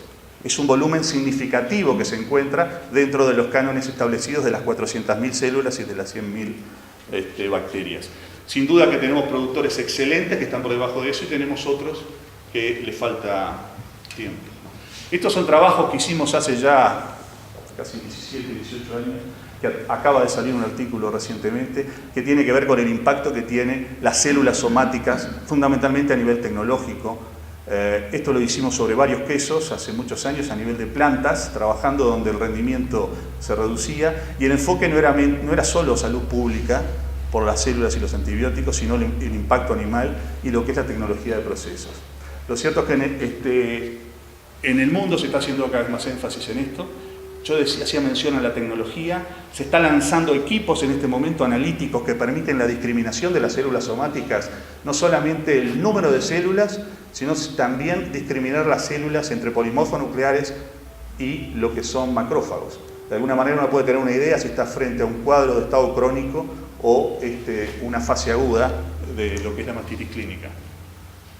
Existen situaciones apocalípticas más frecuentes que se dan, que tienen que ver con la adulteración, la genuidad, alteración y contaminación. Casos típicos como la grasa no láctea y la melamina, la leche de soja, margarina de manteca, en sí, una serie de falsificaciones que no se dan tanto en nuestro país, se dan en nuestros contextos latinoamericanos, o las micotoxinas y los plaguicidas que ingresan en la cadena. Este es un ejemplo típico de contaminación que se dio en Estados Unidos, en una de las empresas del siglo pasado, muy fuerte, que generó un impacto muy grande, que es The Blue Base Easy Cream, que generó la listeria, un riesgo enorme y un impacto muy grande en la población. Acá en los estados en los que se vio esto afectado. Otro problema de contaminación, ni que hablar, Lactalis. Recientemente, diciembre de 2017, y está teniendo sus estertores ahora en el 2018, fundamentalmente niños contaminados con algunos polvos con determinado tipo de salmonela. Esto generó impacto muy grande en uno de los grandes jugadores del mundo lácteo, como es Lactalis, que tiene sede en nuestro país. Esto generó un retiro muy grande de volúmenes millonarios en distintas partes del mundo, sobre todo productos dedicados a baby food, producto de contaminaciones por salmonela. Otro problema de adulteración, ampliamente conocido por ustedes, todo el tema que tiene que ver con melamina. 47 países se vieron afectados. Esto da una idea de la magnitud que implica, y sobre todo cuando uno empieza a jugar en las grandes ligas, o un país como el nuestro que tiene que exportar productos que tienen que ser de calidad e inocuos. Problemas de falsificación, margarina por manteca. Esto acaba de pasar con Gloria, ¿verdad? El gran jugador peruano en Panamá. Productos que no son genuinos, que no tienen leche, tienen otros productos y que muchas veces no son declarados. Leches de otro origen, de origen vegetal. Lo cierto es que la genuidad, los quesos magros, ustedes están consumiendo seguramente quesos que se los compran como magro y muchas veces vienen de pequeños establecimientos que ni siquiera tienen desnatadora. Difícilmente logren un queso desgrasado y saben las implicancias que esto tiene desde el punto de vista cardiovascular para que lo consumen. Adición de almidón. Hubieron declaraciones hace 6-7 años a nivel de las bromatologías, fundamentalmente en Montevideo, donde lo que se compraba no era queso, sino era salsa blanca con queso. O sea, era tanto el almidón que se adicionaba, ¿verdad? Y eso, si bien está regulado, las cantidades, a muchas veces se le cae la bolsa cuando están elaborando a quien lo produce. Productos sin sal, otro de los problemas que está en boga, muchas veces, si uno lo mide, no tiene los niveles de sales declarados. Y análogos, imitación, esto está pasando todos los días, productos o quesos de carácter tipo plástico. Lo cierto es que, y acá me metía en otros temas que tiene que ver con conceptos de algunas beta-caseínas y algunos opiáceos que generan divorcios en la población, y hay productores que están produciendo leche tipo A y tipo B. Acá hay conceptos génicos. Y acá hay mucho de marketing y algunos elementos basados en ciencia. Esto es algo digno de tener en cuenta. Esta es una startup que se generó hace 2014. Es una empresa de 30 personas que está produciendo símiles de leche a nivel de fermentación. Fundamentalmente a nivel de levaduras, producen productos tipo leche, porque han logrado clonar en las levaduras los genes de caseína y otros productos más, y generan transformaciones que están llegando al mercado, fundamentalmente para determinado tipo de población. Lo mismo, productos lanzados recientemente en Vietnam, a partir de leche de soja, con aloe y con distintas sustancias. Lo cierto es que, fíjense, este trabajo, recién ahora, febrero, está generando corrientes a partir de las empresas que producen y que lanzan al mercado, basado en consumo de forraje, productos que están siendo lanzados y que el consumidor ve atractivo, ¿verdad? Y esto lo pueden ver cada vez más. En este contexto nosotros acabamos este es un trabajo que va a salir ahora publicado en el mes que viene, donde trabajando sobre quesos Colonia, hicimos también como forma de agregar valor un trabajo en mi vieja empresa, conjuntamente con Facultad, tratando de hacer una caracterización del perfil de ácidos grasos que tienen productos en sistemas de carácter pastoril, en este caso los quesos. El daño por residuos y antibióticos es otro de los grandes problemas que tenemos y que cada día cobra mayor dimensión. Provoca alteraciones tecnológicas, ni que hablar a nivel de salud pública, y en ese contexto también veníamos trabajando en el departamento haciendo lo que es la caracterización de algunas cepas, cuáles son los antibióticos que se vienen aplicando, cuáles son los perfiles de sensibilidad que vienen apareciendo. Es un trabajo reciente del año pasado, donde se ven las resistencias. Este es otro trabajo que también está siendo desarrollado, en la que estamos preparando ahora unos papers para publicar, que tienen que ver con la caracterización de suerofermentos, y se lo adelanto para comentarles algo que venimos encontrando, que es curioso. Hay una gran cantidad de enterococos caracterizados por secuenciación masiva. Lo cierto es que los enterococos son caracterizados por muchos como patógenos. Algunos lo plantean como agentes beneficiosos. Están en la mayoría de los starters que se utilizan para la producción de lácteos. Hay quienes plantean que son indicadores de inocuidad. ¿Por qué? Porque llevan en sí mismo alguna resistencia antibiótica. Nosotros encontramos sometiéndolo a 10 tipos de antibióticos, perfiles de resistencia, fundamentalmente vancomicina, que tiene que ver con lo que es implicancias a nivel de salud pública. Y este es pasamos, porque ya estoy pasado de tiempo, supongo. La síntesis de todo este gran tema es que la tendencia al concepto de calidad cada día está siendo más amplio, fundamentalmente en el sector lácteo como en otros, donde se empiezan a incluir nuevos conceptos, no solamente lo que estamos acostumbrados a conocer, sino reducción de huella de carbono, volumen de agua utilizada. Los sistemas de pago basados en calidad molecular empiezan a tener nuevas aristas en el mundo. Existe un impulso cada vez más severo con respecto a los sistemas de control basados en ciencia, con el enfoque en riesgo, puntos críticos de control, programa de prerequisitos operativos, el ciclo de Plan, Do, Check, Act, Sheward and Deming, el concepto de Deming, todo lo que ha sido el desarrollo japonés, bueno, ha llegado acá de la mano de lo que son los conceptos de calidad. Capacidades analíticas robustas y competentes, imparciales e independientes que se requieren para soportar esta estructura. Laboratorios de carácter acreditado. Me paro en esto no solamente por venir del área que la estamos peleando a nivel veterinario. Hay solamente una profesión en el país que está colegiada, que es medicina humana. Ninguna otra está colegiada.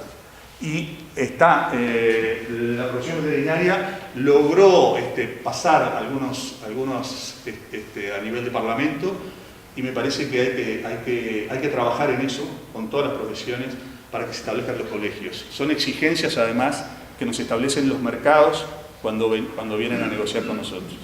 La biopreservación natural y los funcionales van a seguir creciendo en el futuro, y el comercio basado en lo que es el Códex y las normas aprobadas por FAO y la Organización Mundial de Comercio cada día cobra más dimensión.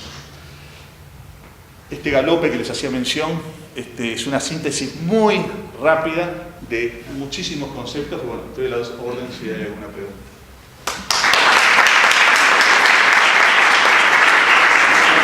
Muchas gracias, doctor Irigoyen. ¿Alguna pregunta? ¿Una o dos preguntas? Gracias, Darío. Muy buena la presentación, Darío. A mí se me ocurre, me parece muy por arriba, pero el tema de las posibilidades de la leche en base a frío, gas, y ya hay países que están dando bonificaciones por eso. En el caso de que en un futuro algún mercado pueda llegar a beneficiar a Uruguay por eso, ¿cuáles son las características que debemos ver con el época de los quesos? Quizás ¿qué puede caracterizarse un queso basado en pastura, o sea, la alimentación de pasturas de Uruguay? ¿En qué puede tener ventajas o características particulares? A ver, pueden ser muchos parámetros. Uno en particular que está en boga es la relación, el perfil de ácidos grasos y fundamentalmente la relación de omega 3 omega 6. Esa relación tiene una alta implicancia en lo que es trastornos de carácter cardiovascular, y por ahí está transcurriendo, sobre todo en condiciones naturales, ¿no? Estamos hablando en condiciones donde no se adiciona ningún componente. Actualmente se viene trabajando también en huevos a nivel avícola.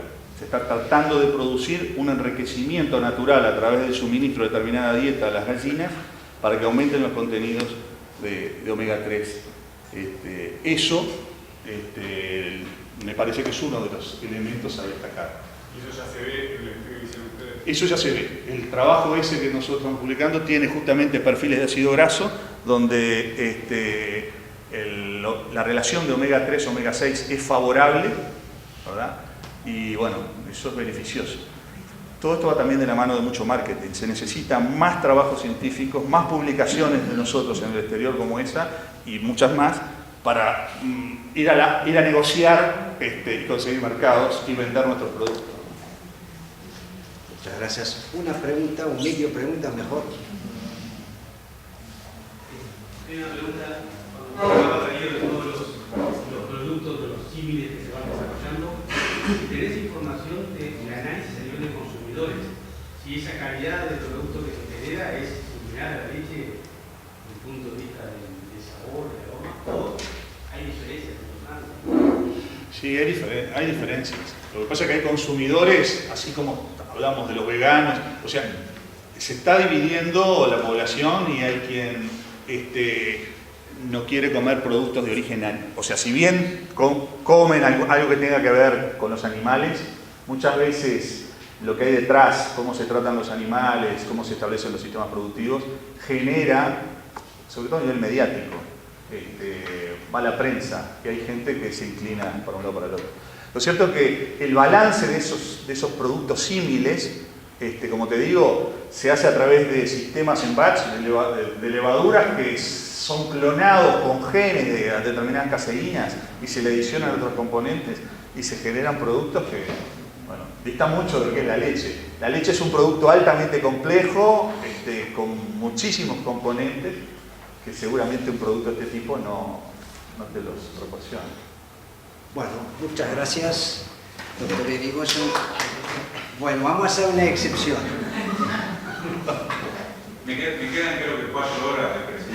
Yo con la Cenicienta. Yo creo que estaba en los pagos en Madison había un estudio de productores que repartían leche con un componente pastoril en un 70%, ¿no? Y otro era leche común.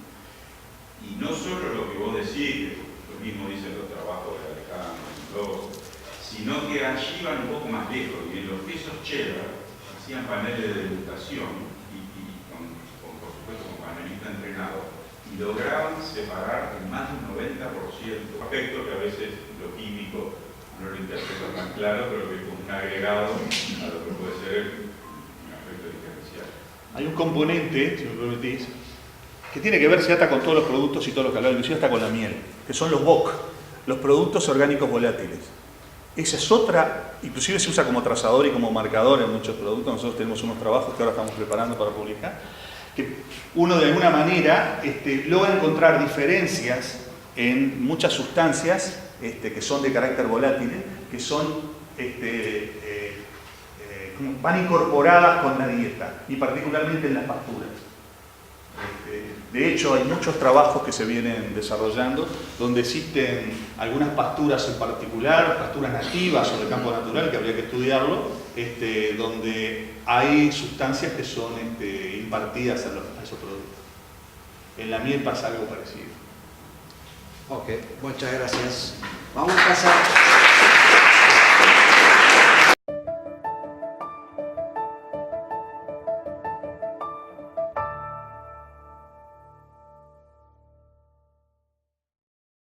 Buenos días, gracias a todos por estar acá, gracias al Comité Científico por permitirnos exponer este trabajo formoral. Rápidamente, la idea es contarles este experimento, sus objetivos, los materiales y métodos y algo lo que fueron los resultados y una muy breve discusión. Este trabajo es parte de mi tesis de doctorado, es un trabajo que tiene un foco más amplio, pero hoy nos vamos a centrar en este objetivo que está planteado ahí, que es evaluar el efecto de incluir una sesión de 8 horas o 2 sesiones de 4 horas de pastoreo sobre la composición lipídica de la leche. Para esto, yo trabajo en el Instituto de Producción Animal de Facultad de Veterinaria. Para quienes no conocen el Uruguay, cada uno de estos puntitos son 2 tambos. Nosotros estamos ubicados aquí, en plena cuenca lechera. Trabajamos con 12 vacas Holando, que tienen estas características que aquí se describen: 584 kilogramos promedio de peso vivo y casi 200 días en leche al momento de realizar el experimento. Los animales fueron dispuestos en un diseño experimental de 4 cuadrados latinos de 3×3. Eso quiere decir que todos los individuos pasaron por 3 tratamientos alimenticios que voy a pasar a describir. Acá les presento en las horas del día para el primer tratamiento, que es RTM más 0. Las líneas en rojo son los momentos de ordeñe. Durante el resto del tiempo los animales tuvieron acceso a una ración totalmente mezclada, o RTM, a un nivel de oferta del 100% de su capacidad de consumo. Nosotros testeamos previamente cuánto pueden comer los animales y le ofrecimos todo lo que teníamos testeado que podían comer en forma de ración totalmente mezclada. En el segundo tratamiento, RTM más 8, los animales tuvieron acceso a una ración totalmente mezclada durante este periodo de tiempo, a un nivel de oferta del 50% de la capacidad de consumo que nosotros le habíamos testeado, y el resto del tiempo, 8 horas después del ordeñe de la tarde, tuvieron acceso a una pastura de alfalfa. Y el último tratamiento, RTM más 4, en este caso también tuvieron acceso a la RTM a un 50% de su capacidad de consumo y tuvieron acceso durante 2 sesiones de 4 horas, una luego de cada ordeñe, a la misma pasturada de alfalfa. La ración totalmente mezclada que utilizamos, aquí tienen los valores promedios de fibra y de proteína cruda para todo el experimento. Estos son los componentes como porcentaje de la materia seca, silo de maíz, el cual hay que decir que no tenía prácticamente grano, por lo tanto los niveles que se le agregan de grano y de harina de soja.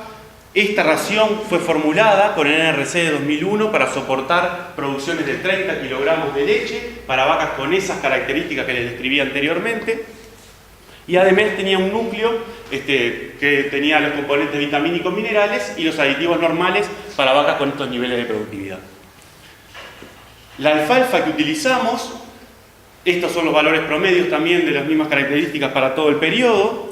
La utilizamos en primavera, en una alfalfa de segundo año, y se ofrecía individualmente a un nivel de 21 kilos de materia seca por animal por día. En relación a las determinaciones y técnicas, la duración total del experimento fue de 57 días, dividido en 3 periodos de 19 días. En cada periodo existieron 12 días de adaptación y 7 días de mediciones.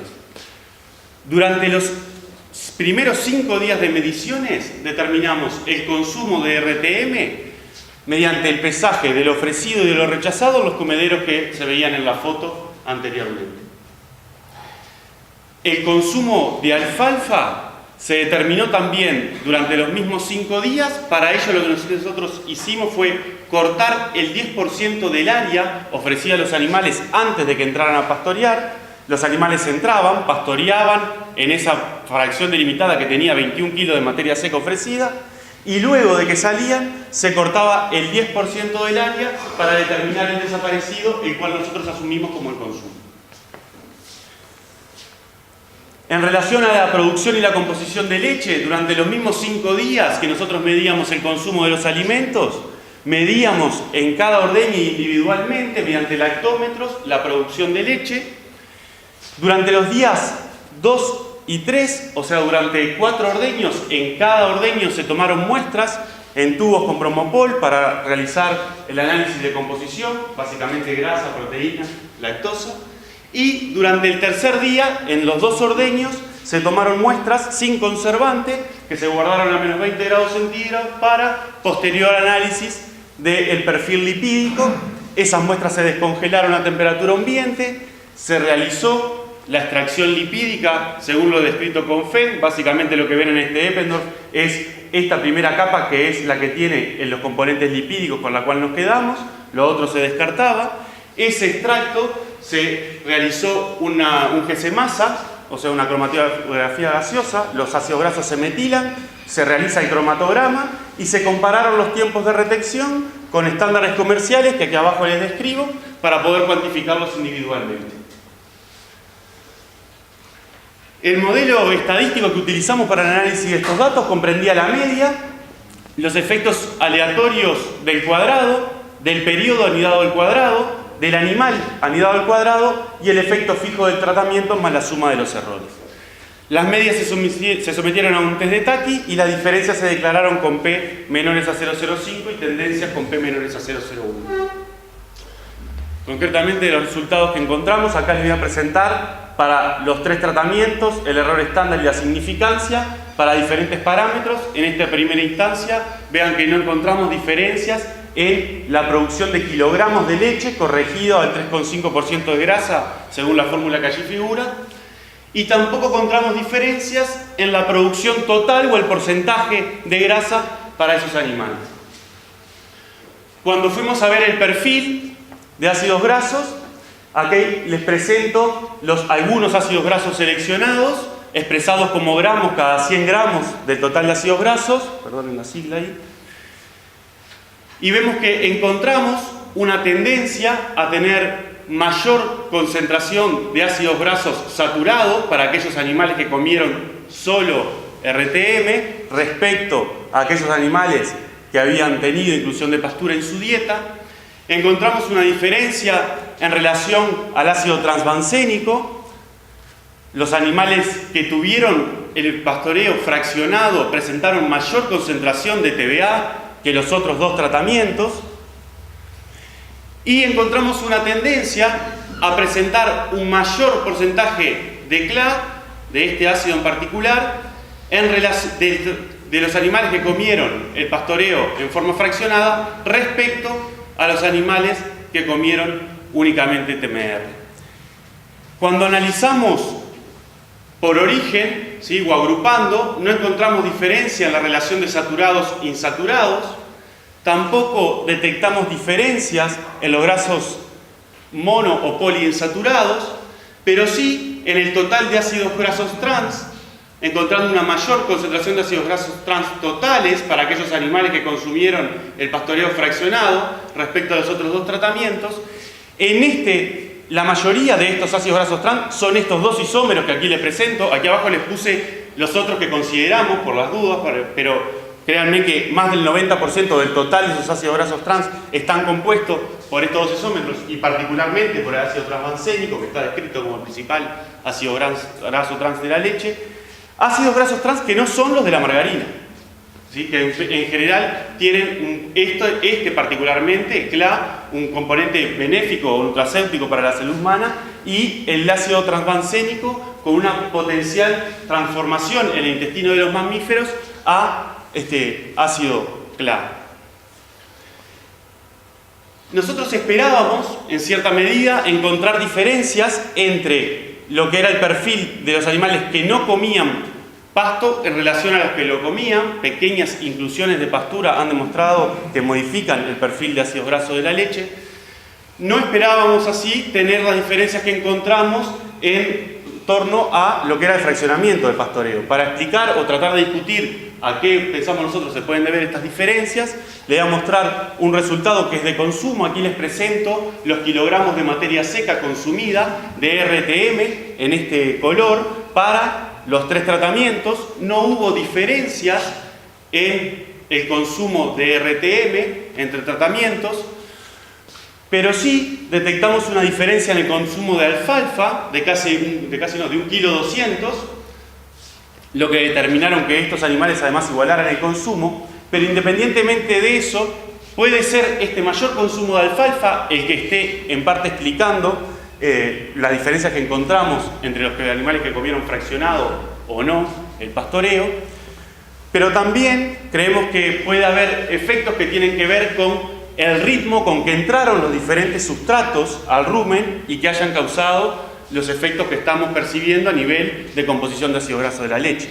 Como les decía, este es un experimento que tiene otros componentes. Nosotros estamos terminando de procesar lo que hace, por ejemplo, a ácidos grasos en rumen, a factores del metabolismo intermediario. Y también es probable que debamos diseñar experimentos específicos si la línea es o pensamos que realmente las diferencias están con la secuencia de entrada de sustratos al rumen. No estamos seguros de poder contestar esa pregunta con este experimento, pero bueno, estamos en vía de tratar y buscar las explicaciones para estas diferencias que hemos encontrado. En conclusión, el acceso a una pastura de alfalfa fraccionada en 2 veces al día contribuiría a mejorar el perfil de ácidos grasos de la leche, contribuyendo a la obtención de un producto con mayor potencial nutracéutico. Solo tiempo.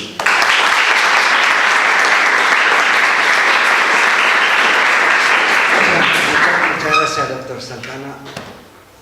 3 preguntas, porque el tiempo nos da. Lucía. Yo, una pregunta. En realidad no es una pregunta, es un comentario. Para la diferencia que hay entre el pastoreo fraccionado y el de 8 horas, ¿no pensaron en otra posibilidad, como por ejemplo el comportamiento de los animales? Comportamiento no comportamiento digestivo, que hablo del comportamiento del animal, de que cuando se lo viene de otro lado y se lo incluye en la pastura, el animal se estimula a comer y después, al sacarlo de vuelta y volviéndolo a la pastura, de vuelta estimula a comer más. Por eso, que la explicación sea por eso, que comieron más. No pensando tanto en el rumen, ¿no?, ni en el tema de los sustratos que llegan al rumen, sino más a nivel comportamental del animal. Sí, a ver, 2 cosas. Nosotros somos conscientes, incluso cuando se hizo el experimento discutimos, por ejemplo, lo famoso de los platos, y íbamos a armar esos animales que comieron 2 veces, no se les armó 2 franjas, esos animales entraron a una parcela y volvieron a reingresar a la misma, justamente para no estar, si bien puede existir un efecto per se de traerlo, pero no se les ofreció alimento nuevo, era el mismo alimento que estaba ofrecido. Estudiamos algunos aspectos de comportamiento, o sea, estamos terminando de procesar y vamos a sacar seguramente un resumen ahora con lo que hace a tasa de bocado, a lo que tú decías, comportamiento ingestivo, ahí vamos a tener datos concretos para poder analizarlo.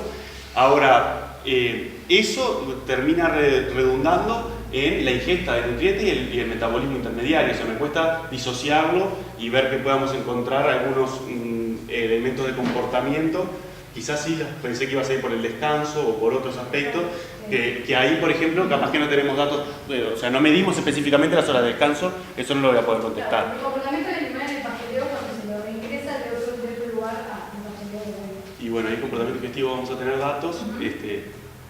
Comieron más. Seguro. La causa del No, sí, claro, y ahí estamos estudiando también, sí, la causa, pero nosotros tenemos muchas pilas, muchas fichas puestas a todo lo que pasa con la digestión de la fibra, con la interacción de alimentos, aparte de lo comportamental. Eso ya es como que justifica clarísimo que va por el camino. Pero yo lo pensaba más del otro lado, más del comportamiento animal. Es probable. Nosotros ahora en próximos experimentos, una de las cosas que empezamos a hacer es darle, no sé si las vamos a filmar o tenerlas todo el tiempo monitoreadas, pero tener aspectos de comportamiento que no sean específicamente los ingestivos. Pero hoy no te podría contestar eso. Muchas gracias. Otra. Yo desearía simplemente hacer un comentario de cautela. Si no me equivoqué, en la tabla en la cual se presenta la simplificación estadística hay 13 variables que se miden, por lo cual sería prudente reducir el nivel de simplificación habitual y dividirlo por 13, por lo cual la conclusión usó el término aumentaría, el título dice aumenta, yo pondría aumentaría o probablemente aumente, porque me parece que la evidencia estadística todavía dista de ser suficientemente decisiva como para tener una discusión seria. Sí, es medio amarillista el título, lo discutimos en el sentido de que es muy sensacionalista, por eso hizo también el énfasis en que estos ácidos grasos trans no es lo que la opinión pública percibe de los trans, por ejemplo, de la margarina, pero seguramente la relativización de esta afirmación y sobre todo al avanzar de nuestras investigaciones en el equipo, no es el primer trabajo, tenemos varios trabajos que muestran que no el fraccionamiento, pero sí la inclusión de pastura aumenta el TBA, eso sí es seguro, digamos, pero bueno, específicamente esta afirmación sobre el fraccionamiento se comparte que debe ser relativizada por ahora. Una pregunta más, por favor. Yo tengo un comentario, sería que estaría interesante también asociar el tema de la microflora que está presente en el rumen, ¿no? Como bien decís, el TBA es un intermediario de regeneración ruminal, a ver cómo son esas poblaciones cuando tenés solo RTM y cuando pones fibra, a ver si están las mismas proporciones, diferentes proporciones de lo que son bacterias celulíticas, de lo que son, porque en definitiva son esas bacterias que van a explicar esos trans que aparecen ahí como producto de la bioregeneración, tanto el TBA como el CDA. Sí, sin lugar a duda, nosotros tenemos muestreos realizados específicos para hacer microbiología ruminal. Estamos ahora aplicando de otros experimentos, digamos, lo que son cuantificaciones relativas por PCR en tiempo real de algunos géneros que son indicadores de función, como tú bien decías, algunos celulolíticas, consumidores de ácido láctico, y sí creemos que ahí hay un nicho, no digamos que ahí está la respuesta, pero sí que hay una ventana importante que hay que explorarla y estamos en eso. Sí, sí. Este experimento tiene anexado una parte de microbiología ruminal. Muchas gracias. Antes de terminar, quiero agregar que si bien el doctor Santana es el presentador del póster, hay más autores que sería justo indicarlos, que Dayuto, perdón si me equivoco en la pronunciación, Constantin, Mendoza, Repeto y Cajarville. O sea, son los autores de ese interesante y muy innovador trabajo. Y le entrego el certificado de la presentación oral. Gracias.